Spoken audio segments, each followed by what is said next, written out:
Walaupun menurut abjad kita ini umat paling belakang, kan paling belakang kita ini toh, karena Nabi Muhammad adalah Nabi akhir, tapi akan dihisab lebih dulu, lewat di atas sirat lebih dulu, masuk surga lebih dahulu ketimbang umat-umat belakangan. Ketika Rasul mendekati ajal, beliau tanyakan itu kepada malaikat Jibril. Malaikat Jibril berkata, Muhammad jangan khawatir, Allah sudah berjanji, inni haramtul jannata ala sairil anbiya hatta tadkhulaha anta wa haramtuha ala sairil umami hatta tadkhulaha ummatuka. Surga aku haramkan buat seluruh nabi kecuali kalau engkau Muhammad sudah masuk ke dalamnya, dan surga aku haramkan buat seluruh umat kecuali kalau umatmu Muhammad sudah masuk ke dalamnya. Logikanya, walaupun menurut abjad kita umat paling belakang, bakal dihisab paling dulu, lewat di atas sirat paling dulu, masuk surga paling dulu, kalau mampir ke neraka juga paling dulu. Ya resiko. Jangan mau enaknya aja paling dulu. Saudara hadirin yang saya hormati, setelah masa kebangkitan itu jangan dikira begitu bangkit langsung diperiksa, masih menunggu menanti ribuan tahun perhitungan padang mahsyar untuk sampai kepada proses yang disebut yaumul hisab, hari perhitungan. Seorang demi seorang bakal dipanggil. Bayangkan saja, kita se-RT saja di absen, kadang-kadang perlu waktu lama. Ini manusia sejak zaman Nabi Adam sampai datang hari kiamat, satu demi satu disidang di hadapan Qadhi Rabbul Jalil. Status sosial copot sudah waktu itu. Yang pernah jadi hartawan di situ tidak lagi kelihatan kehartawanannya. Yang pernah jadi jenderal tidak lagi dipanggil jenderalnya. Yang ustadz tidak lagi dipanggil al-mukarramnya. Seluruh status sosial selesai. Dipanggillah kita seorang demi seorang menghadap Qadhi Rabbul Jalil. Bagaimana proses penghisaban itu? Pertama proses tanya jawab. Di antaranya ada hadis menyatakan, lan tazula qadama 'abdin yaumal qiyamah hatta yus'ala an arba'i khisalin. Besok di hari kiamat tidak akan bergeser telapak kaki seorang hamba sampai dia ditanya lebih dulu tentang 4 persoalan. Apabila datang kematian menimpa seseorang, datanglah kiamat baginya. Itu yang disebut dengan kiamat kecil. Hakikatnya mati adalah perpindahan dari kehidupan di dunia ini menuju kehidupan di alam barzakh. Menunggu kita di alam barzakh sampai datangnya saat kiamat, entah 10 tahun, entah 100 tahun, entah 1000 tahun, hanya Allah saja yang maha tahu. Adapun orang-orang beriman yang melakukan amal kebajikan dalam kehidupan di dunia ini, masa penantian yang lama di alam barzakh buat mereka sebentar saja. Tetapi bagi orang-orang kafir yang ingkar, yang tidak beriman kepada Allah, yang hidup di dunia cuma menumpuk-numpuk dosa, tentu penantian di alam barzakh akan merupakan waktu yang sangat lama. Bukankah dalam kehidupan kita waktu itu memang relatif? Contoh misalnya, bagi pemuda-pemudi yang sedang duduk asyik memadu cinta, waktu 4-5 jam saja rasanya cuma 4-5 menit. Tenggelam oleh keasikan. Tapi buat orang yang berbaring di rumah sakit, meratap di balik-balik apa itu tembok derita kata lagu, di balik dinding-dinding penjara. Sehari bagai seminggu, seminggu rasa sebulan, sebulan boleh jadi rasa setahun. Penantian yang sangat lama. Kapan kiamat itu akan datang? Ini rahasia Allah. Jangankan kita yang orang awam, baginda Nabi sendiri tidak diberitahu oleh Allah kapan kiamat itu akan terjadi. Tetapi sungguh pun demikian, banyak hadis-hadis yang menjelaskan ciri atau tanda-tanda datangnya kiamat. Nah, kalau sudah bicara soal tanda, tanda kiamat itu ada dua. Pertama yang disebut alamatus sughra, tanda-tanda kecil. Ini waktunya masih ada tenggang. Ada yang dinamakan alamatul kubra, tanda-tanda besar, artinya kiamat sudah diambang pintu. Apa tanda-tanda kecil dari datangnya hari kiamat itu? Misalnya kata Nabi, apabila ilmu sudah diangkat oleh Allah, artinya apabila ulama sudah banyak wafat, minat orang belajar agama berkurang, lalu kebodohan nampak merajalela di mana-mana, zina dikerjakan secara terbuka, minuman-minuman keras jadi kebanggaan, itu termasuk di antara tanda-tanda kecil terjadinya hari kiamat. Apalagi misalnya iza waladatil ammatu rabbataha, apabila budak sudah melahirkan tuan. Apa maksudnya? Ada yang mentafsirkan apabila anak sudah bisa membudaki orang tuanya. Orang tua yang melahirkan dia, yang membesarkan dia, demi setelah si anak besar jadi orang berpangkat, bertitel, berharta, berkedudukan. Jadilah orang tua itu budaknya. Sehingga sering dibilang, kalau orang tua kaya, anak jadi raja. Tapi kalau anak yang kaya, orang tua sering jadi budak. Apalagi munculnya fitnah yang bergelombang, timbul perang antara dua bangsa yang besar, waktu berjalan terasa sangat pendek sekali. Itu merupakan tanda di antara tanda-tanda kiamat.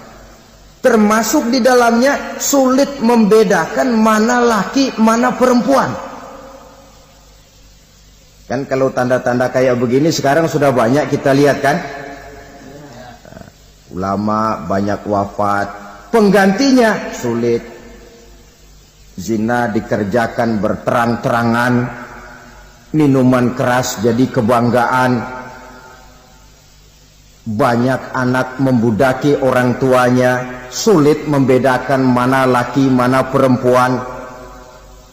Kadang-kadang dari belakang kita lihat perempuan bener, begitu kita colek nengok jenggotan.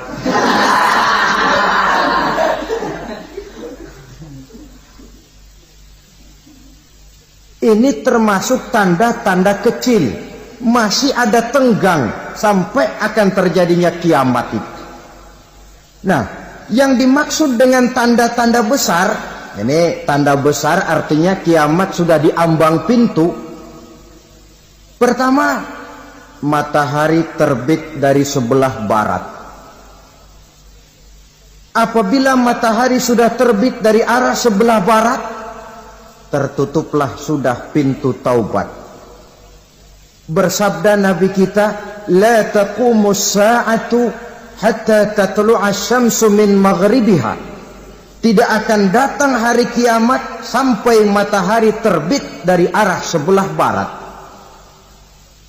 Fa iza tala'at, manakala matahari telah terbit dari arah sebelah barat, wa ra'ahan nasu, manusia banyak menyaksikan itu, amanu ajma'un, mereka pun lalu beriman. Yang tadinya kafir, yang tadinya ingkar, yang tadinya membangkang, setelah melihat matahari terbit dari sebelah barat, buru-buru beriman, berlomba-lomba mengucap dua kalimat syahadat, Tapi apa yang terjadi? Kata Nabi, wadzalika hina la yanfa'u nafsan imanuha lam takun amanat min qabl. Hari itu adalah hari yang iman sudah tidak berguna lagi bagi seseorang apabila sebelumnya memang dia tidak pernah beriman. Au kasabat fi imaniha khaira, atau beriman tetapi tidak pernah melakukan kebajikan di dalam keimanannya itu. Hari yang sudah kaset, hari yang sudah terlambat, beriman tidak akan ada gunanya lagi. Ini pelajaran buat kita. Sebelum sang surya terbit dari sebelah barat, sebelum nafas sampai di tenggorokan, artinya pintu taubat masih terbuka. Kalau dua hal itu sudah terwujud, nafas sudah sampai di kerongkongan atau matahari sudah terbit dari arah sebelah barat, tertutuplah sudah pintu taubat. Tak ada lagi gunanya pangkat, jabatan, harta, bahkan beriman pun dalam suasana macam itu. Too late, kata orang Kulon. Sudah terlambat. Matahari terbit dari arah sebelah barat. Itu tanda besar, artinya kiamat sudah di ambang pintu. Lalu apalagi tanda besar? Munculnya Dajjal. Dajjal artinya pendusta-pendusta yang menyesatkan manusia. Ada dua macam Dajjal, saudara. Ada Dajjal kecil. Ini Dajjal kelas teri. Kalau ini sejak zaman Rasulullah sudah ada itu. Tiap zaman ada. Di zaman Rasulullah misalnya ada yang bernama Aswad al-Unsi dari Yaman. Ada yang namanya Musailamah al-Kazzab dari Yamamah. Ada yang namanya Ibnu Sayyad dari Madinah. Ini Dajjal di zaman Rasul. Musailamatul Kazzab memproklamirkan diri jadi nabi dia. Di zaman Rasul masih hidup. Ini Dajjal zaman Nabi. Di zaman sahabat muncul Dajjal. Di zaman kita sekarang ini Dajjal pun gentayangan. Dajjal kelas teri. Kerjanya mendustakan manusia, menyesatkan manusia, memalingkan manusia dari jalan yang benar dan diridhoi oleh Allah Subhanahu wa taala. Adapun yang merupakan tanda besar dari datangnya kiamat, Dajjal kelas kakap. Pembohong-pembohong besar yang menyesatkan masyarakat manusia berpaling dari jalan Allah mengikuti jalan mereka. Apa sih ciri Dajjal itu? Kata Nabi dalam hadis Bukhari Muslim, Innad Dajjala, sesungguhnya yang namanya Dajjal itu yakhruju, satu saat akan muncul mendekati hari kiamat. Wa inna ma'ahu ma'an, si Dajjal ini membawa air. Wa naran, dan juga membawa api. Dua simbol. Di tangan yang satu dia bawa air, di tangan yang satu dia bawa api. Wa ammal ladzi yarahu an-nasu ma'an fanarun, adapun yang orang banyak lihat air, hakikatnya adalah api. Yang dilihat api, hakikatnya adalah air. Oleh sebab itu, kalau api yang ditawarkan, ambillah air. Kalau air yang ditawarkan, pilihlah api. Maksudnya apa ini? Ini bahasa simbol, saudara-saudara. Dajjal bicaranya seolah-olah untuk kepentingan manusia, menawarkan surga. Surga yang dia tawarkan hakikatnya neraka. Hai manusia, kalau kau mau bahagia, jangan dekat-dekat dengan agama. Solat itu tidak efektif dan efisien, tidak produktif dari segi ekonomi itu. Menghadiri majelis taklim cuma buang-buang waktu. Tahajud, tasbih, tahlil, baca Quran, apa itu? Pekerjaan mubazir saja. Hidup ini cuma sekali, masa yang cuma sekali, manfaatkan dengan sebaik-baiknya. Mumpung, dibawanya sifat mumpung tetapi dalam pengertian yang sangat negatif. Bicaranya seolah-olah untuk kepentingan manusia, tetapi sebenarnya menjerumuskan manusia. Menawarkan air, tapi sebenarnya api. Menawarkan api, tapi hakikatnya air. Buat apa kamu sholat? Buat apa kamu bayar zakat? Buat apa kamu puasa? Surga yang dicanangkan Dajjal, hakikatnya neraka. Neraka yang digambarkan Dajjal, pada dasarnya adalah surga. Jadi memutarbalikkan fakta itu kerjaan Dajjal. Yang hak jadi batil, yang batil dibilang hak, yang benar jadi salah, yang salah malah jadi benar. Tuntunan disuruh jadi tontonan, tontonan malah menjadi tuntunan. Itu pekerjaan Dajjal profesinya. Zamannya Nabi Adam, Dajjalnya kan iblis. Betul? Betul. Apa sih gang kerayuan iblis itu?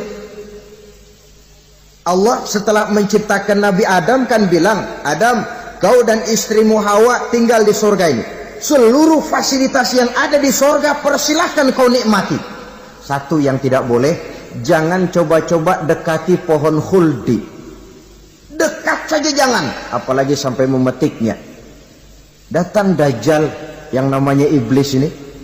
Adam, kamu tahu nggak kenapa tidak boleh makan buah khuldi? Ya nggak tahu, pokoknya saya dilarang. Bodoh kamu Dam. Khuldun artinya kekal. Kalau kamu makan itu buah, kau akan kekal di surga buat selamanya. Allah tidak kepengen, maka dilarang kamu makan buah khuldi. Kalau kau ingin kekal di surga Adam, makan saja. Saya bicara begini ini untuk kepentingan kamu Adam. Ini kan ciri-ciri Dajjal. Bicaranya sih seolah-olah untuk kepentingan Nabi Adam, hakikat sebenarnya menjerumuskan Nabi Adam supaya ingkar dan melanggar larangan dari Allah Subhanahu wa ta'ala. Jadi setelah muncul Dajjal, timbul kekacauan-kekacauan di masyarakat. Banyak yang terpengaruh, terpedaya dan terpesona. Termasuk mereka yang memproklamirkan diri jadi nabi. Mereka yang memproklamirkan diri jadi rasul di zaman sesudah Rasulullah wafat, itu adalah Dajjal-Dajjal. Maka saya ingatkan, kalau di zaman kita sekarang ini ada orang ngaku jadi nabi, ada orang ngaku jadi rasul, biar bahasa Arabnya kental, Quran hafal, hadis ribuan hadis hafal, biar pakai serban sampai menyengser ke tanah, bahasa Arabnya fasih, tapi dia mengaku jadi nabi, jadi rasul, kita umat Islam wajib tidak percaya. Wajib untuk tidak percaya. Itulah Dajjal-Dajjal zaman kita sekarang ini. Tidak mustahil mereka datang mempengaruhi orang-orang awam supaya berpaling dari Rasulullah, mengikuti mereka. Nah, di akhir zaman nanti, mendekati hari kiamat, Dajjal ini muncul. Dajjal kelas kakap, menyesatkan masyarakat manusia untuk berpaling dari Islam, mengikuti seruan mereka. Apalagi di antara datangnya kiamat itu, tanda yang besar itu, turunnya Nabiullah Isa Al-Masih, putra Maryam. Menurut berbagai hadis yang sahih, Nabi Isa Al-Masih nanti akan turun lagi. Tidak membawa risalah yang baru, tapi meluruskan risalah Islam ini yang telah banyak ditinggalkan oleh masyarakat. Bahkan ada hadis menjelaskan beliau akan membunuh Nabi, mematahkan kayu-kayu salib, lalu melaksanakan haji dan umrah mengikuti syariat Nabi Muhammad, bukan membawa agama baru. Menjadi semacam mujaddid, reformer, menyelamatkan manusia dari bisikan Dajjal. Bahkan ada riwayat yang menjelaskan bahwa Nabi Isa berhasil mengalahkan Dajjal, mengembalikan masyarakat manusia kembali kepada ajaran Islam yang datang dari Allah, dibawa oleh Rasulullah sallallahu alaihi wasallam. Dengan kata lain, turunnya Nabi Isa bukan sebagai nabi dan rasul baru, tetapi mengikuti syariat Nabi kita Muhammad sallallahu alaihi wasallam.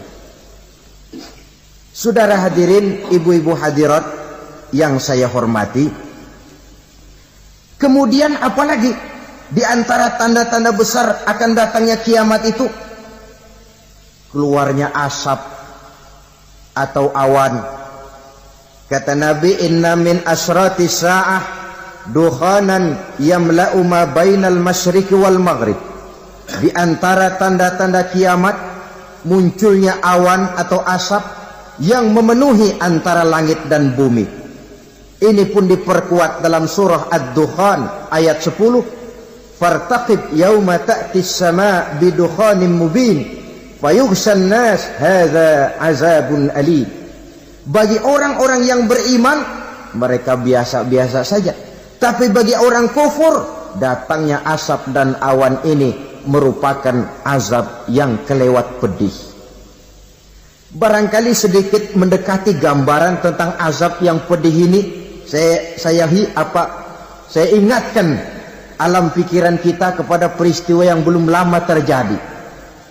Pernah dengar berita bocornya reaktor nuklir di Chernobyl, Uni Soviet? Pernah dengar? Nah. Bocornya reaktor nuklir di Chernobyl yang mengakibatkan ratusan bahkan sangat mungkin ribuan nyawa. Cuma satu reaktor. Bagaimana kalau seluruh cadangan nuklir yang dimiliki oleh para negara adikuasa ini diledakkan? Bahkan yang konon menurut catatan, cadangan nuklir yang dimiliki bersama oleh Amerika dan Rusia sekarang ini sudah sanggup memusnahkan 6 miliar manusia.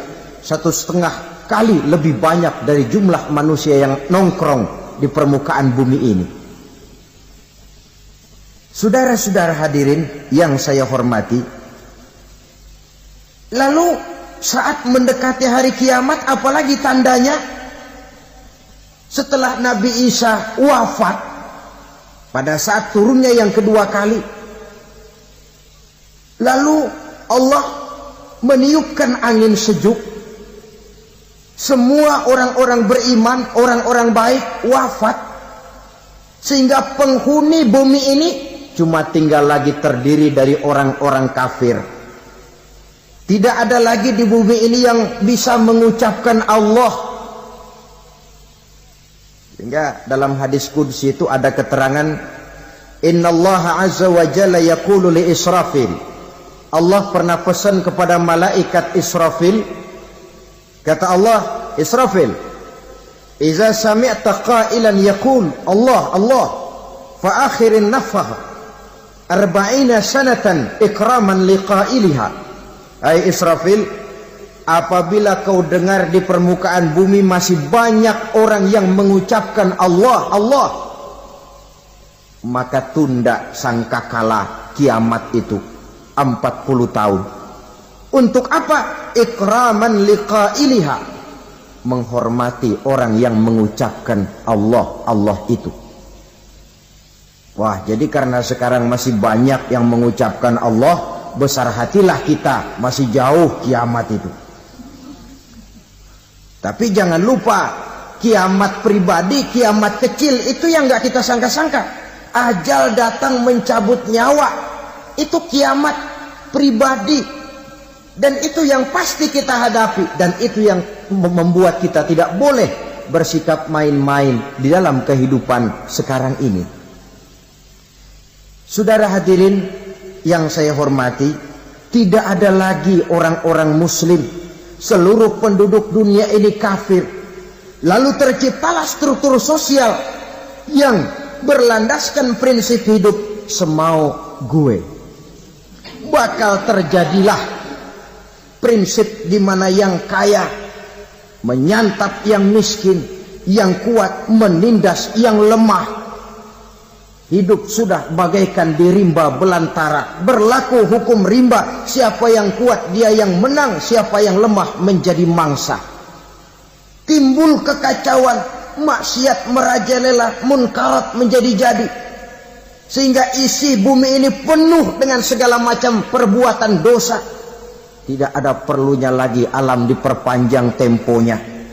Datang saat yang sudah dijanjikan oleh Allah Azza wa Jalla, maka terjadilah yang disebut kiamat kubra, kiamat besar, kiamat hancur-hancuran. Bagaimana kejadian ini dimulai? Dalam surah Az-Zumar ayat 68, Allah Subhanahu wa taala berfirman, "Wa nufikha fis-suri fasa'iqa man fis samawati wa man fil ardi illa man sya'allahu." Maka manakala ditiuplah sangkakala, terkejutlah seluruh yang ada di langit dan seluruh yang ada di bumi. Bila saat kiamat datang, Allah perintah malaikat Israfil, Israfil, tiup sangkakalamu.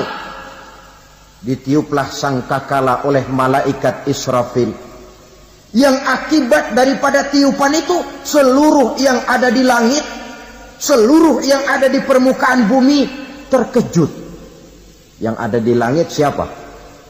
Malaikat kan.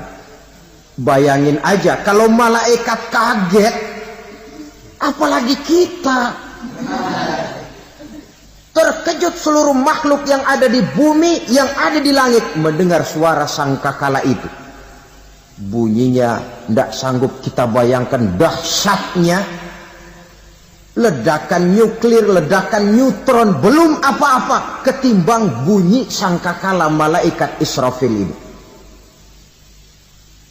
Nah, lalu mendengar bunyi sangkakala ini, gemparlah makhluk, kacaulah alam. Bumi gempa, planet-planet bertabrakan, gunung meletus, air laut tumpah ke darat, angin topan bertiup, halilintar menyambar. Lalu semua yang bernama hidup mati total. Mati bareng tanpa persiapan. La haula wa la quwata illa billah. Saya kadang-kadang dalam tafakur bermohon, ya Allah, mudah-mudahan saya enggak nemuin kiamat beneran. Ngeri. Tidak bisa kita bayangkan macam apa suasana seperti itu. Allah saja banyak memberikan gambaran, misalnya Al-Qari'ah, wa mal Qari'ah, wa ma adraka mal Qari'ah. Kejadian yang menggemparkan. Tahukah kamu apa kejadian yang menggemparkan itu?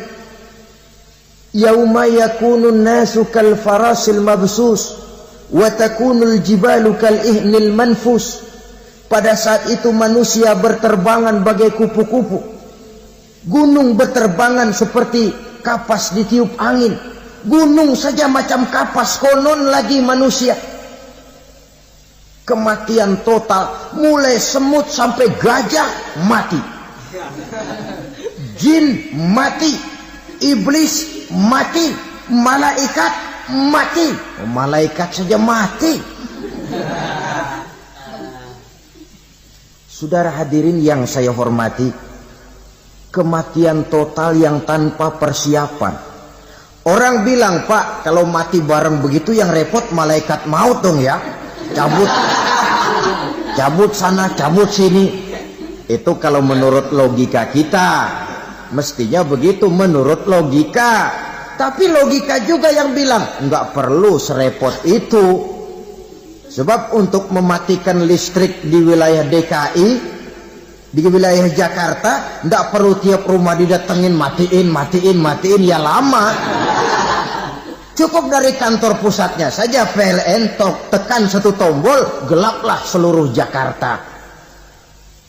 Saudara hadirin yang saya hormati, kematian total. Lalu setelah kematian total, Planet-planet juga mati, dalam arti tidak bergerak dan beredar. Angin mati, dalam arti tidak bertiup. Air mati, dalam arti tidak ada riak gelombang. Pokoknya semua mati. Kullu nafsin za'iqatul maut, semua yang bernafas mati. Dalam ayat lain, kullu man 'alaiha fan, semua yang ada di permukaan bumi fana. Yang kekal cuma Allah Subhanahu wa ta'ala.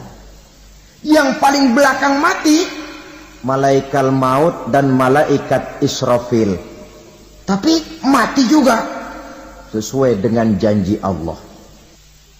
Menurut hadis Bukhari Muslim dari Abi Hurairah, masa tenggang waktu antara kematian total pada tiupan sangkakala pertama dengan proses kebangkitan pada tiupan sangkakala kedua 40 lamanya. Tidak dijelaskan oleh Abi Hurairah 40 jam, apa 40 hari, apa 40 tahun. Hadis-hadis cuma menyebutkan 40 saja. Sunyi alam yang tinggal cuma Allah saja lagi. Ketika itu Allah berseru-seru, katanya, limanil mulkul yauma, siapa para penguasa hari ini? Mana itu raja-raja dan penguasa yang dulu mengaku jadi Tuhan? Fir'aun, mana Fir'aun sekarang? Yang dulu jadi raja, merasa berhasil, sombong, lalu tidak mau turun-turun dari kekuasaannya, sampai kepada puncak kekurang ajarannya mengangkat diri jadi Tuhan. Mana itu Fir'aun? Namrus, mana sekarang Namrus? La ilaha illa ana, ternyata tidak ada Tuhan lain selain daripada aku, kata Allah. Proses kemudian, saudara-saudara, turunlah hujan dari langit. 40 lamanya hujan itu. Tidak jelas juga 40 jam apa 40 hari. Setelah air turun membasahi, datanglah tiupan sangkakala yang kedua. Semua yang bernama mati bangkit dari kuburnya masing-masing. Ini yang disebut Yaumul Ba'thi, hari kebangkitan. Allahu Akbar. Pada saat kita bangkit dari kubur kita masing-masing, kumpul di padang mahsyar namanya. Bayangin aja, saya sendiri nggak sanggup bayangin. Manusia sejak zaman Adam sampai zaman kiamat kumpul bareng di tempat sama. Berapa banyaknya itu?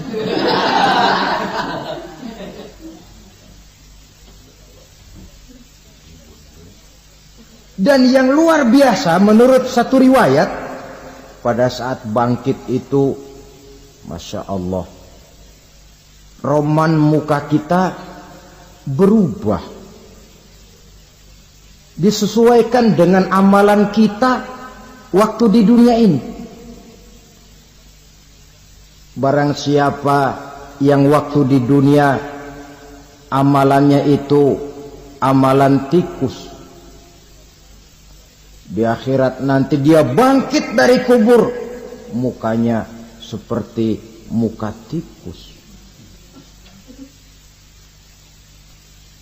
Gagah betul badannya, tapi mukanya seperti tikus. Kenapa? Amalannya waktu di dunia seperti amalan tikus. Apa amalan tikus itu? Suka ngegeragoti barang yang sudah disimpan rapi-rapi. Orang sudah simpan uang rapi-rapi, simpan perhiasan rapi-rapi, digeragoti oleh tikus.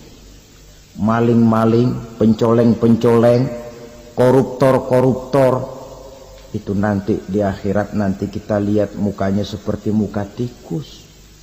Oh, ini waktu di dunia suka nyolong, Mukanya seperti muka tikus. Barang siapa yang waktu di dunia ini amalannya itu amalan macan, dia akan bangkit nanti mukanya seperti muka macan. Apa amalan macan? Macan itu amalannya menang-menangan. Orang yang mau menang saja nggak mau mengalah.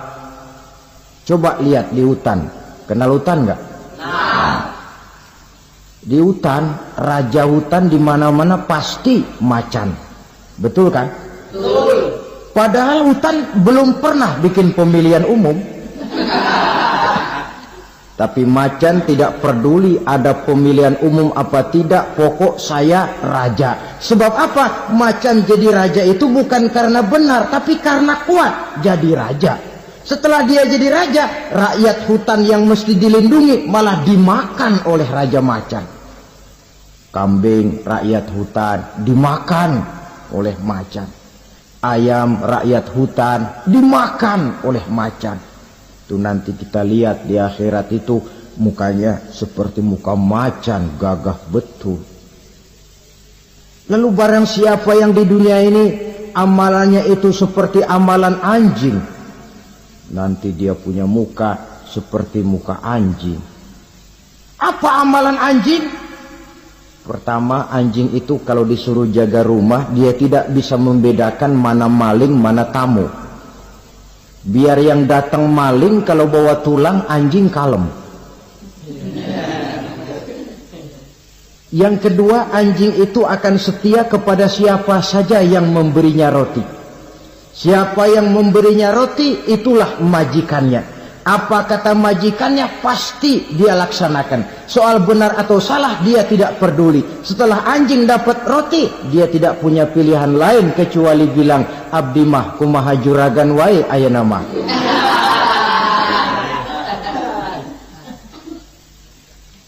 Saudara hadirin yang saya hormati, berkumpul di padang mahsyar, tiap orang sibuk dengan persoalannya masing-masing.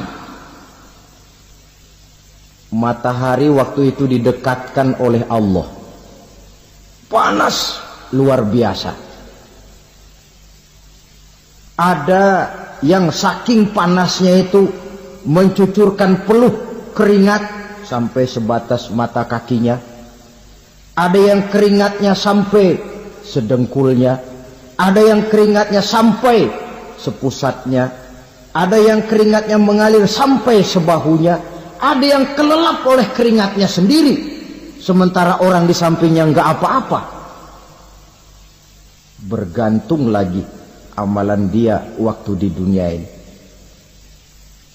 Saudara-saudara, sebagian orang dalam kepanikan padang mahsyar berombong-rombong datang mereka menghadap Nabi Adam. Ya Adam, anta abal bashar. Hai Adam, Tuhan adalah bapak moyang manusia. Kami sebentar lagi akan disidang, dimintakan pertanggungan jawab. Tolonglah kami, hai Adam. Kata Nabi Adam, jangankan nolongin sampean, saya sendiri tanggung jawab di hadapan Allah. Ketika dulu tidak boleh makan khuldi, saya serobot. Sudahlah, urus diri masing-masing saja, nafsi. Begitu kata Nabi Nuh, begitu kata Nabi Ibrahim. Tiap orang bertanggung jawab sendiri-sendiri.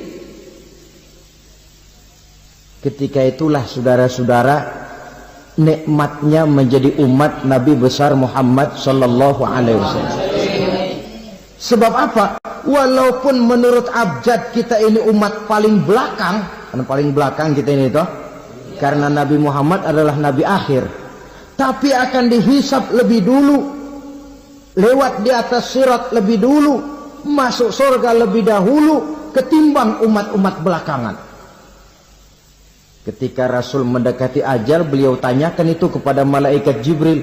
Malaikat Jibril berkata, Muhammad jangan khawatir, Allah sudah berjanji, inni haramtul jannata ala sairil anbiya hatta tadkhulaha anta.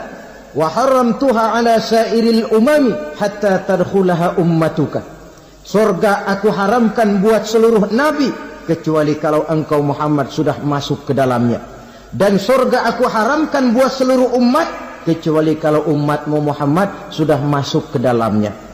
Logikanya, walaupun menurut abjad kita umat paling belakang, bakal dihisab paling dulu, lewat di atas sirat paling dulu, masuk surga paling dulu, kalau mampir ke neraka juga paling dulu. Ya resiko. Jangan mau enaknya aja paling dulu. Saudara hadirin yang saya hormati, setelah masa kebangkitan, itu jangan dikira begitu bangkit langsung diperiksa. Masih menunggu menanti ribuan tahun perhitungan padang mahsyar untuk sampai kepada proses yang disebut yaumul hisab, hari perhitungan. Seorang demi seorang bakal dipanggil. Bayangkan saja, kita se-RT saja di absen, kadang-kadang perlu waktu lama.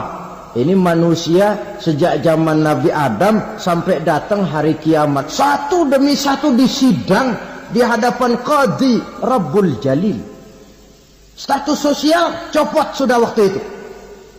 Yang pernah jadi hartawan di situ tidak lagi kelihatan kehartawanannya. Yang pernah jadi jenderal tidak lagi dipanggil jenderalnya. Yang ustadz tidak lagi dipanggil al-mukarramnya. Seluruh status sosial selesai. Dipanggillah kita seorang demi seorang menghadap Qadhi Rabbul Jalil. Bagaimana proses penghisaban itu? Pertama, proses tanya jawab. Di antaranya ada hadis menyatakan, lan tazula qadama 'abdin yaumal qiyamah hatta yus'ala an arba'i khisalin. Besok di hari kiamat tidak akan bergeser telapak kaki seorang hamba sampai dia ditanya lebih dulu tentang 4 persoalan. Tentang ilmunya. Kemana ilmu itu diamalkan? Tentang umurnya. Di mana umur itu dihabiskan? Tentang masa mudanya. Kemana masa muda itu dipakai? Tentang hartanya. Dari mana harta itu didapat dan kemana harta itu dibelanjakan. Ini termasuk proses tanya jawab. Jadi kalau istilah pengadilan dunia, nama Fulan bin Fulan. Kamu waktu di dunia diberikan umur panjang untuk apa? Pernah mengalami masa muda, kemana kau habiskan masa remajamu? Kau diamanahkan ilmu, dengan apa ilmumu kau amalkan? Kau diberikan harta, dari mana harta kau dapat, kemana kau belanjakan? Tak seorang pun yang bisa mungkir. Sebab apa? Dikala itu yang menjadi saksi bukan orang. Yang menjadi saksi adalah seluruh anggota badan kita. Tangan bicara, kaki jadi saksi terhadap seluruh amalan yang pernah kita kerjakan pada saat kehidupan di alam dunia ini. Selesai proses tanya jawab, lalu diperlihatkan buku catatan kita waktu hidup di dunia ini. Jangan lupa Allah itu menyiapkan 2 superkomputer kepada kita. Sebelah ditempelin sebelah kanan, yang sebelah tempelin di sebelah kiri. Komputer itu namanya Raqib dan Atid. 2 malaikat yang apabila baik kita lakukan, refleks saja akan menulis kebajikan kita. Jahat kita kerjakan, akan tertulis. Catatan itu nanti diperlihatkan kepada kita. Waduh, alangkah malunya pada saat diperlihatkan catatan kita, buku rapot kita merah melulu. Barangkali diperiksa sambil diomelin, brengsek lo. Buku merah melulu begini, bagaimana waktu hidup di dunia? Tidak cukup diperlihatkan buku catatan kehidupan, rekaman kehidupan. Rekaman kehidupan kita secara utuh sejak terlahir sampai ajal datang merenggut nyawa. Barangkali mirip dengan video sekarang ini. di mana terekam dengan baik seluruh kegiatan kita, sejak yang sekecil-kecilnya sampai kepada yang sebesar-besarnya. Untuk kemudian kita pun menerima balasan. In khairan fa khairun wa in syarran fa syarrun. Kalau baik ya baik balasannya, kalau jahat ya jahat juga balasannya. Catatan-catatan kita diberikan. Kalau banyak kebajikannya diberikan di tangan kanan dengan cara yang halus. Kalau banyak kejahatannya diberikan dari sebelah kiri atau dilempar dari belakang. Itulah sebabnya sejak di dunia ini kita sudah mohon kepada Allah. Ketika berwudu membasuh tangan kanan, apa kita bilang? Allahumma a'tini kitabi biyamini wa hasibni hisaban yasira. Ya Allah, berikan saya kitab di tangan kanan, dan kalau saya memang perlu dihisap, hisaplah saya yang seringan-ringannya. Tangan kiri berlindung kita kepada Allah, jangan sampai diberikan kitab di tangan kiri atau dari arah sebelah belakang. Wa a'udzubika an tu'tiya kitabi bishimali aw min wara'i zuhri, dari arah sebelah belakang. Na'udzubillah min dzalik. Setelah selesai lewat proses penghisaban, lewat mizan, timbangan, maka yang sudah selesai dihisab itu bergeraklah menuju sirat, jembatan yang terbentang menuju surga melalui neraka.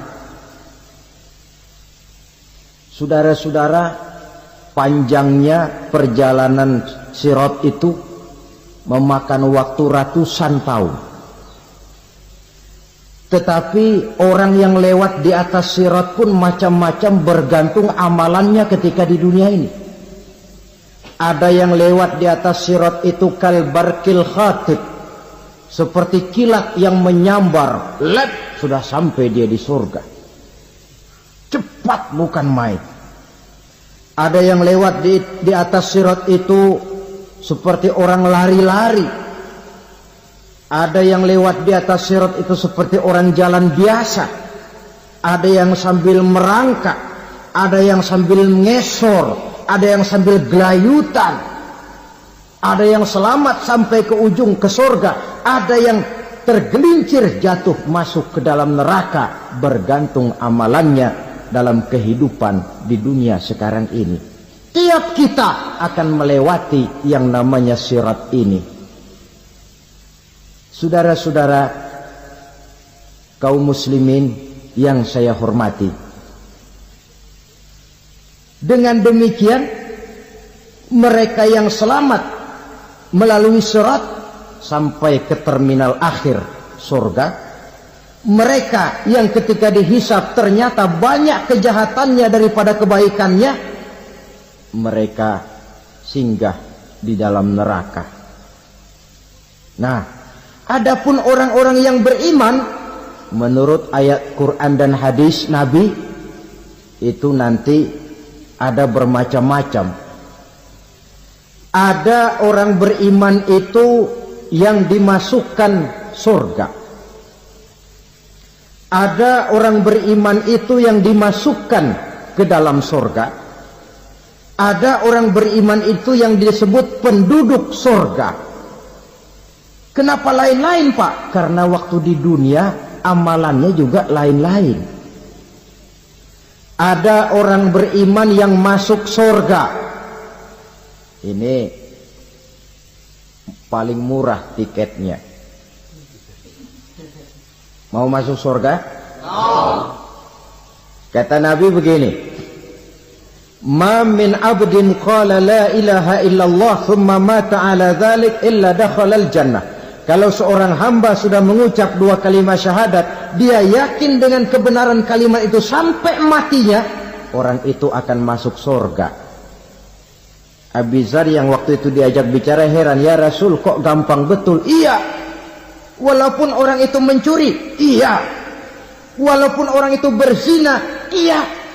Biar dia mencuri, biar dia berzina, kalau dia sudah mengucap dua kalimat syahadat, dia yakin dengan kebenaran kalimat itu sampai matinya, itu orang akan masuk surga. Jadi masuk surga cukup 2 kalimat syahadat, yakin sampai mati masuk surga. Itu perkara masuk. Tapi kalau pertanyaannya diterusin, masuknya kapan Pak? Nah ini lain lagi urusannya. Sebab ada yang masuknya itu langsung, ada yang mampir dulu.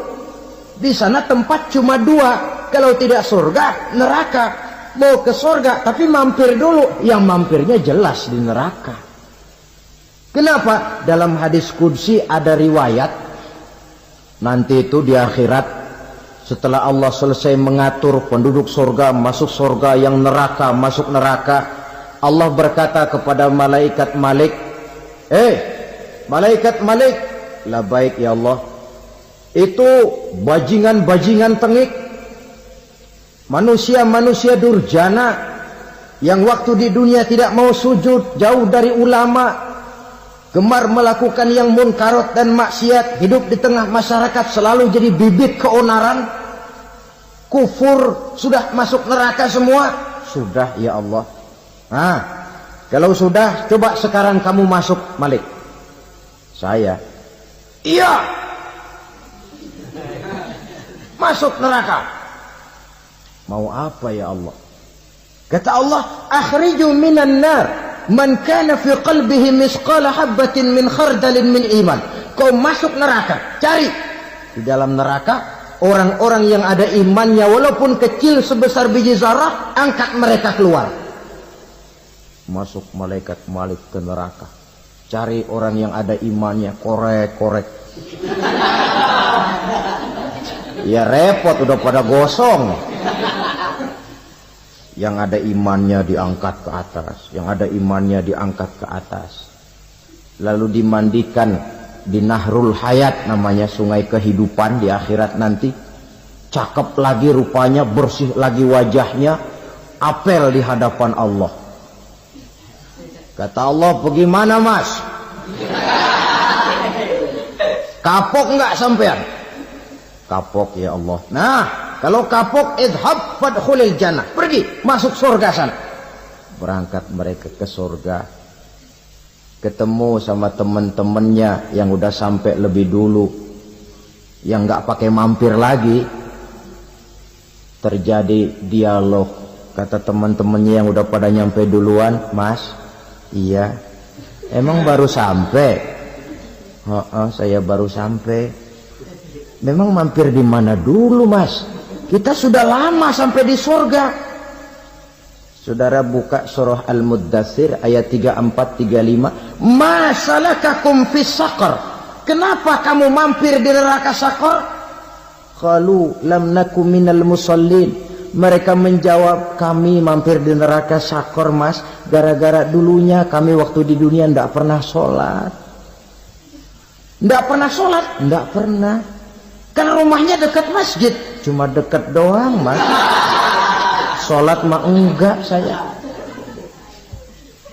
Enggak pernah ngasih makan fakir miskin, enggak pernah hadir di majelis taklim, pendeknya enggak pernah melakukan kebajikan. Maka saya pun mampir di neraka Saqar.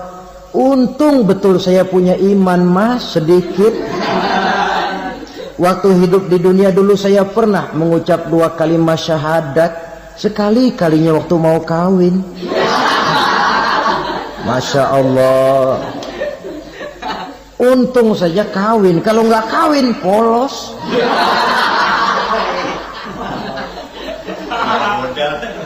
Itu juga pengulu sudah setengah mati ngajarin. Asyhadu alla, asyaduaan, asyaduaan.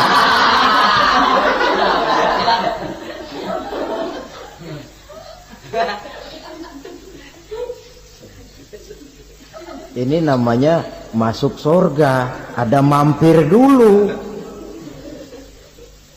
Ada pula orang mukmin itu yang dimasukkan surga. Namanya dimasukkan kan terima beres. Saya masuk ke rumah, jalan sendiri, cari tempat sendiri. Saya dimasukkan ke dalam rumah, terima beres, pokok ada di dalam, itu dimasukkan namanya. Nggak pakai mampir. Tapi tentu tiketnya lebih mahal ketimbang yang pertama tadi. Apa kata Allah? Innal ladzina amanu wa 'amilus shalihat la ukaffiranna 'anhum sayyi'atihim wa la udkhilannahum jannah. Sesungguhnya orang-orang yang beriman kemudian beramal soleh, kami hapuskan segala dosa dan kesalahannya, kami masukkan mereka ke dalam surga. Lihat ayatnya. Allah yang memasukkan, kita yang dimasukkan. Tidak pakai transit, tidak usah mampir. Cuma tidak cukup syahadat, tidak cukup amanu, tapi diiringi dengan wa'amilus salih. Iman, amal. Tidak cukup syahadat, lalu dibuktikan dia sholat, dia zakat, puasa, lalu dia melakukan berbagai macam kebajikan. Ini yang menyebabkan dia tidak pakai mampir di tempat yang bernama Sakor.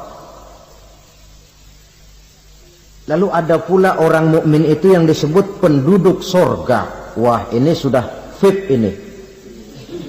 Ashabul jannah, penduduk sorga. Siapa mereka? Kata Allah, innal ladzina amanu summa istaqamu fala khaufun 'alaihim wala hum yahzanun ulaika ashabul jannah hum fiha khalidun. Sesungguhnya orang-orang yang beriman lalu istiqamah, tetap dalam melaksanakan perintah Allah, tidak goyah, tidak labil tapi stabil, istiqamah, mereka tidak takut dan tidak bersedih hati. Merekalah penduduk surga. Iman, istiqamah. Tidak punya duit, sembahyang. Banyak duit, sembahyang. Miskin, sembahyang. Kaya, tetap sembahyang. Istiqomah. Kadang orang kalau susah rajin ke masjid, banyak duitnya ngelihat masjid melengos. Itu yang dibilang waktu miskin hamba Allah, setelah kaya jadi hamba harta. Bergeser, tidak ada nilai istiqomahnya. Saudara-saudara, dengan begitu penduduk neraka itu dua. Ada penduduk permanen, ada penduduk yang semi permanen. Yang semi permanen orang-orang beriman yang mempunyai dosa besar. Mereka masuk ke neraka untuk menerima azab sesuai dengan dosanya. Bila selesai masa azab itu, mereka akan diangkat untuk ditempatkan kembali ke dalam surganya Allah Subhanahu wa ta'ala. Nah, dikala itulah saudara-saudara, ada yang disebut syafaat dari Rasulullah Sallallahu Alaihi Wasallam. Tapi tentu jangan lupa syafaat ini ibarat kain menambal dia. Kita punya kain bolong-bolong sedikit, syafaat yang menambal. Solat kita ada kurang dikit, sedekah kita ada campur riak dikit, amalan kita ada tidak karena Allah dikit. Kita berharap syafaat. Jadi biarlah kain masih bolong-bolong, yang penting punya kain. Tapi kalau kainnya tidak ada, yang ditambal apanya? Sholat tidak, puasa tidak, zakat tidak, berharap syafaat saja. Ya, terlalu berlebihan itu. Saudara hadirin yang saya hormati, apabila selesai proses penghisaban, proses penghitungan, maka dikala itulah manusia terbagi dalam dua kelompok besar. Fariqun fil jannah wa fariqun fis sa'ir. Sekelompok orang-orang beruntung yang masuk ke dalam surga, dan sekelompok lagi masuk ke dalam neraka. Akan memakan waktu untuk menceritakan sifat surga dan neraka, tapi insya Allah pada kesempatan pertemuan lain saya sampaikan. Namun sebagai gambaran umum cukuplah saya sampaikan sebuah hadis qudsi. Allah jelaskan, a'dadtu li'ibadiyas salihin ma la 'ainun ra'at wa la uzunun sami'at wa la khatara fi qalbil bashar. Aku sediakan buat hamba-hambaku yang soleh, yang tidak pernah terlihat oleh mata, tidak pernah terdengar oleh telinga, dan belum pernah terdetik dalam hati manusia. Jadi kenikmatan surga belum pernah dilihat mata, belum pernah didengar telinga, belum pernah terdetik dalam hati. Pedihnya azab neraka belum pernah terlihat mata, belum pernah terdengar telinga, belum pernah terdetik dalam hati.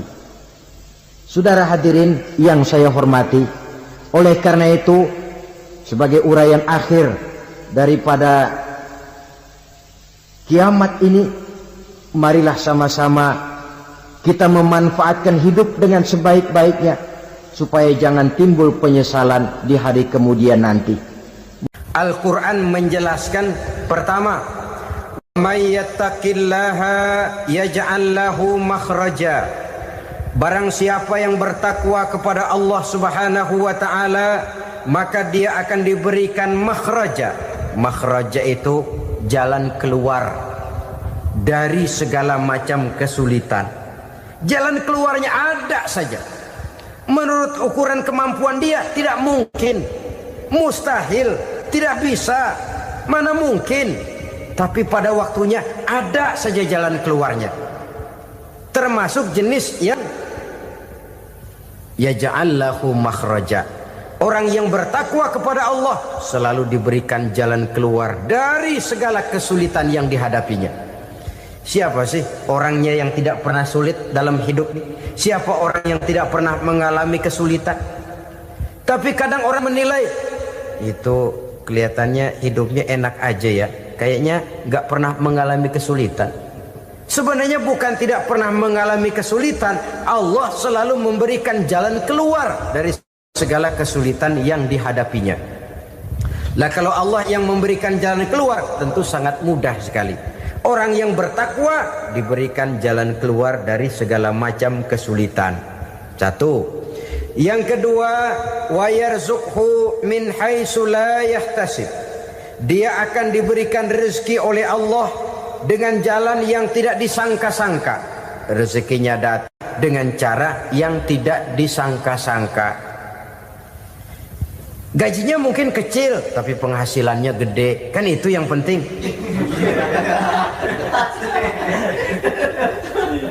Gaji dan penghasilan kan lain tuh.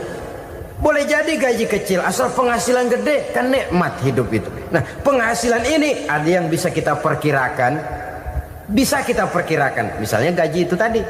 Kalau saya kerja, gaji saya begini. Ada rezeki yang masuk min haitsu la yahtasib. Tidak kita sangka-sangka, tidak kita duga-duga, tahu-tahu ada saja rezeki.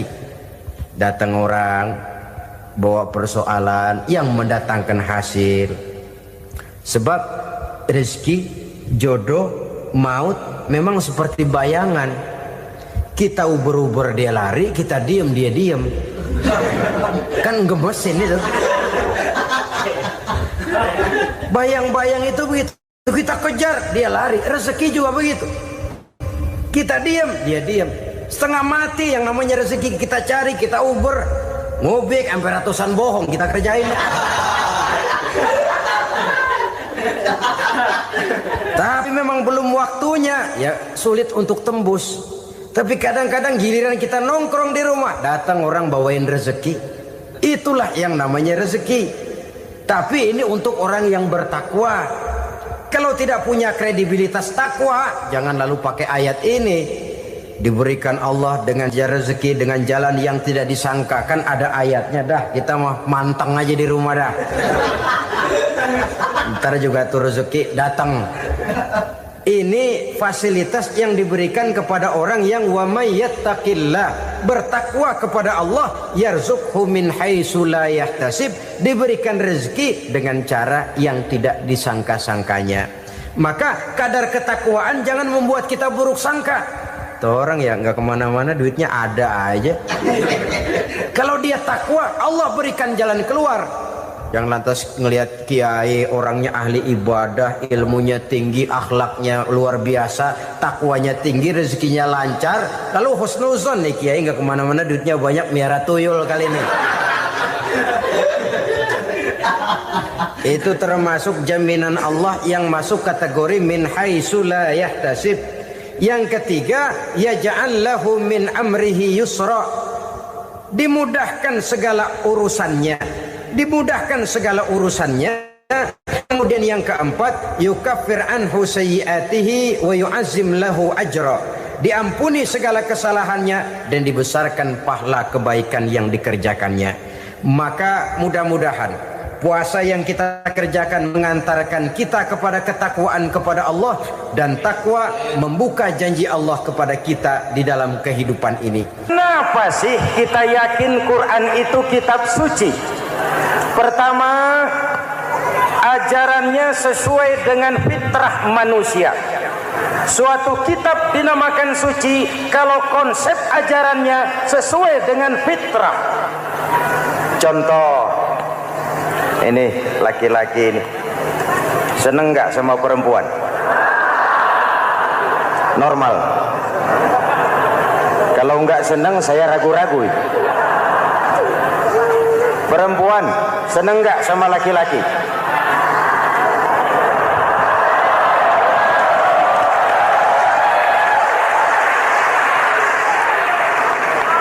Ini fitrah. Laki-laki suka perempuan, perempuan suka laki-laki. Quran memahami itu. Hai laki-laki, kau senang dengan perempuan. Hai perempuan, kau suka dengan laki-laki. Oke, lewat sini, lewat pintu yang disebut nikah. Kalau kitab suci melarang nikah, itu bertentangan dengan fitrah manusia. Maka dalam Quran, mulai dari umat sampai ulama dan segala profesi dianjurkan nikah. Kalau kiai tidak boleh nikah, saya pilih mengundurkan diri, Pak.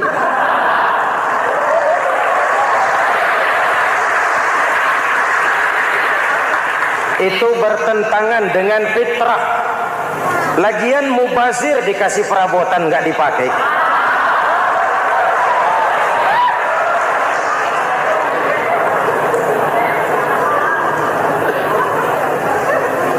Fitrah. Contoh lagi, manusia perlu makan.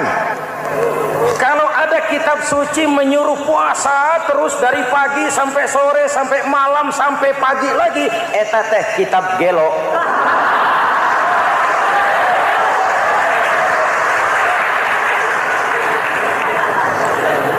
Quran sesuai dengan fitrah, puasa mulai dari imsak sampai datang waktu maghrib. Puasa ngebleng dari pagi sampai sore sampai malam merusak kesehatan. Malam berpuasa boleh bergaul dengan istri. Kenapa? Fitrah. Kalau siang tidak boleh, malam tidak boleh, sebulan penuh panas kepala.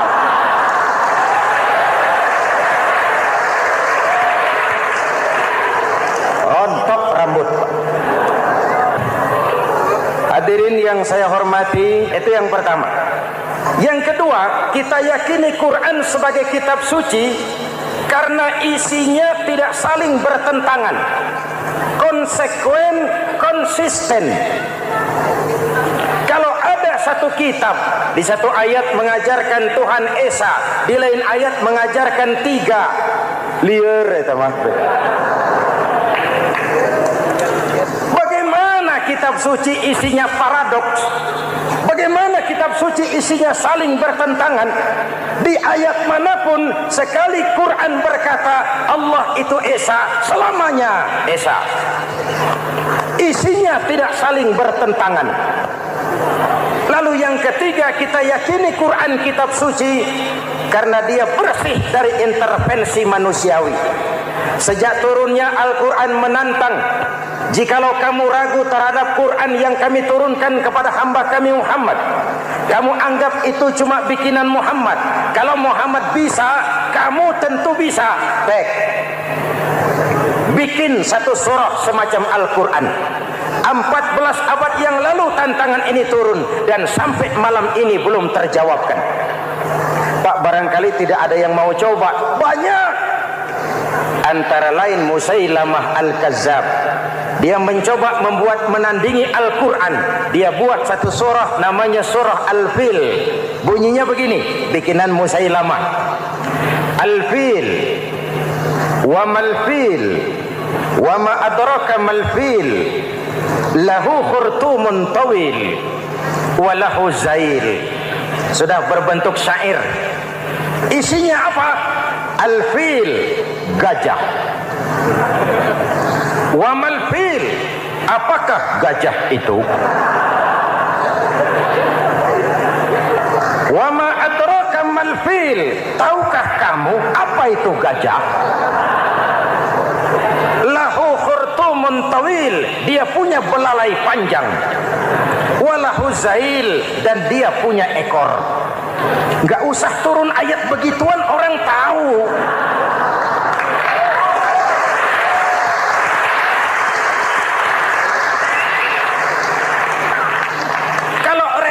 Mendekati, maka isi jauh panggang dari api. Kitab suci bersih dari campur tangan manusiawi. Maka Al-Quran, ke bahasa apapun dia diterjemahkan, naskah aslinya tetap ikut. Dia boleh diterjemahkan ke bahasa Sunda, bahasa Jawa, bahasa Padang, bahasa Inggris, bahasa Jerman, bahasa Belanda, naskah aslinya tetap ada. Kenapa? Bahasa ke bahasa perbedaannya sering frontal. Kalau dari gelas menjadi gelas, eta mah caket. Dari lamp menjadi lampu, itu masih serumpun. Tapi cokot Sunda dengan cokot Jawa, itu jauh bedanya. Atos Sunda dengan atos Jawa, itu jauh. Ulama Sunda sama ulama Jawa nggak pernah akur kalimat atos ini.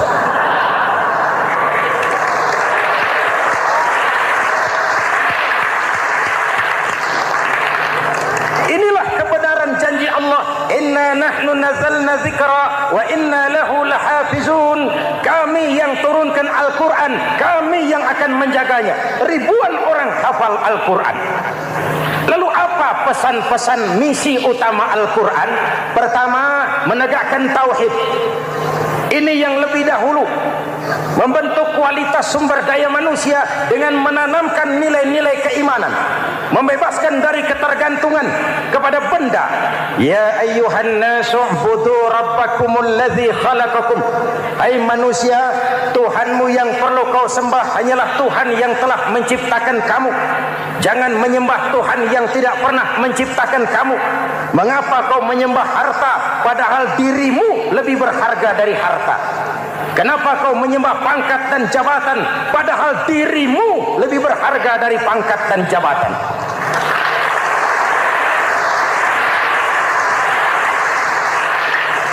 Diajak rasio berpikir, Tuhanmu yang perlu kau sembah hanyalah Tuhan yang menciptakan kamu. Dan Tuhan yang menciptakan kamu itu Tuhan yang lam yalid walam yulad, yang laisa kamislihi syai'un, dan itulah Allah Subhanahu wa taala. Ayo orang teh, ayeuna teh. Boleh pakai teh? Ayeuna teh, kita teh. Kalau kepada syirik jali, syirik yang terang-terangan, insya Allah tidak. Nyata-nyata menyembah berhala, tidak. Nyata-nyata menyembah pohon, tidak. Nyata-nyata berkeyakinan Tuhan lebih dari satu, tidak. Tapi kita sering terjebak pada syirik kecil, syirik khafi, syirik yang tersamar. Saya sejak pakai cincin ini, jangankan anak gadis, nenek-nenek ngelihat saya cincin. Jangankan anak gadis, nenek-nenek lihat saya lemes cincin. Ini saya sejak ada perkutut di rumah ini dagang lancar perkutut. Ini Ramadan, bulan penempaan nilai-nilai keimanan. Misi utama Quran menegakkan tauhid, mengurangi kemusyrikan, membebaskan manusia dari ketergantungan kepada benda. Dari situ kualitas sumber daya manusia dimulai. Saya sering mengungkapkan selama ini sistem pendidikan kita cuma mengisi otak, bukan membentuk watak. Otak diisi segala macam ilmu, tapi hati kosong, agama rapuh, akhirnya moral rendah. Muncul manusia-manusia yang pintar, cuma sayang tidak benar. Indonesia kita bangkrut, Indonesia kita terpuruk, Indonesia kita sakit sekarang ini, kan ulahnya orang-orang yang pintar tapi tidak benar.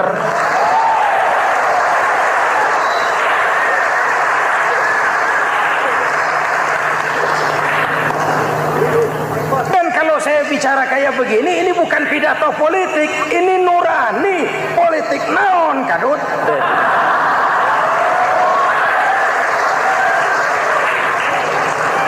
Ini nurani, ini tanggung jawab sebagai anak bangsa. Ibu bapak, saudara-saudara hadirin yang saya hormati, Rasul kalau masuk sepertiga yang akhir, sing-singkan lengan baju, hamparkan sajadah, lebih banyak di masjid daripada di rumah. Itu Rasul. Maka sepertiga yang akhir masjid makin ramai. Lihat Masjidil Haram. Lain dengan kita. Sepertiga yang akhir masjid mulai mengalami kemajuan. Safnya makin maju.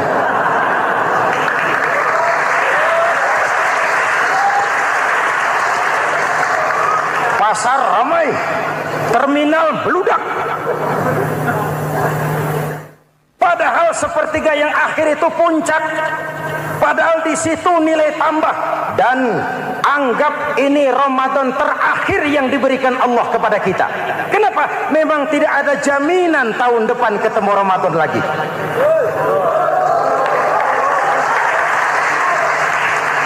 Anggap ini Ramadan terakhir yang diberikan Allah kepada kita.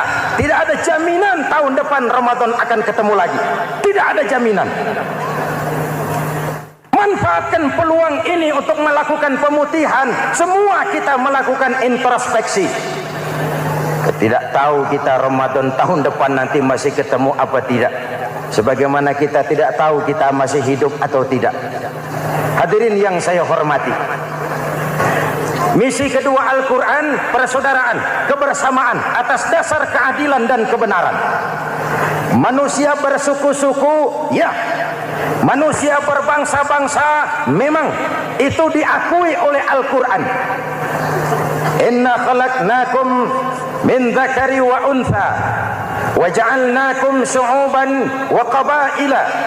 Kami ciptakan kamu dari laki-laki dan perempuan. Kami jadikan kamu bersuku-suku dan berbangsa-bangsa. Apa tujuannya? Agar kamu saling mengenal satu dengan yang lain. Persaudaraan, kebersamaan atas dasar keadilan dan kebenaran. Yang terlepas dari ras. Dari manapun orang datang, apapun warna kulitnya, dari suku apapun ia dilahirkan, kalau akidahnya sama, itu kan saudara kita.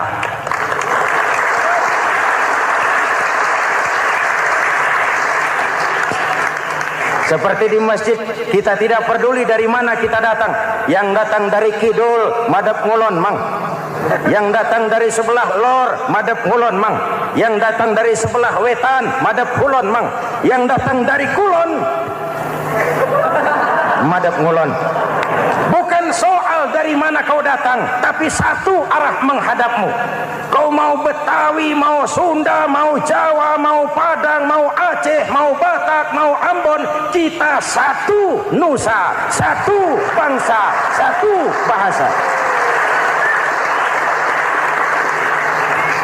Marilah kita jadi lem perekat buat lingkungan kita di saat keutuhan kita sebagai bangsa sedang dalam ujian berat. Semangat kebersamaan atas dasar keadilan. Tidak ada mayoritas menekan minoritas. Umat Islam itu kalau besar, dia mampu melindungi yang kecil. Kalau kecil, dia bisa menjaga diri.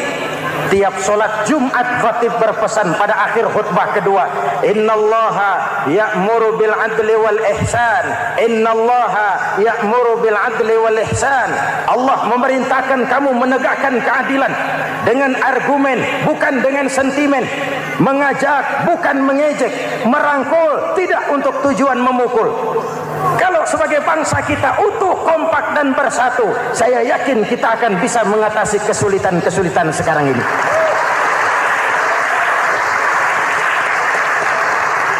Kan kita prihatin kadang-kadang tawuran antar desa, antar RT, antar RW, antar kecamatan, sampai antar elit di atas. Makanya saya ulang lagi pesan ini. Kalau elit di atas tawuran, jadilah penonton yang baik. Saudara-saudara kaum muslimin yang saya cintai, kita prihatin, kita seakan tercabut dari akar budaya kita sebagai bangsa. Kenapa kita yang berfalsafahkan Pancasila, kenapa kita yang berketuhanan yang Maha Esa tiba-tiba jadi beringas dan brutal? Ada maling ayam ketangkap, disiram bensin, dibakar hidup-hidup. Kok kita bisa begitu? Street justice, pengadilan jalanan mulai tegak. Iyalah kita tidak puas dengan kerja aparat kita, tapi jangan main hakim sendiri. Ini negara, bukan hutan.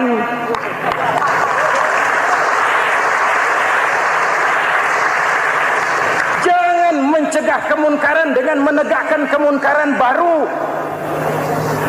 Oleh hal-hal yang sepele yang mestinya kita bisa mencari jalan keluar dengan baik. Ayo luruskan saf, rapatkan barisan, satukan langkah, tautkan hati. Kita satu umat yang satu, diikat oleh Al-Quran. Hanya dengan kebersamaan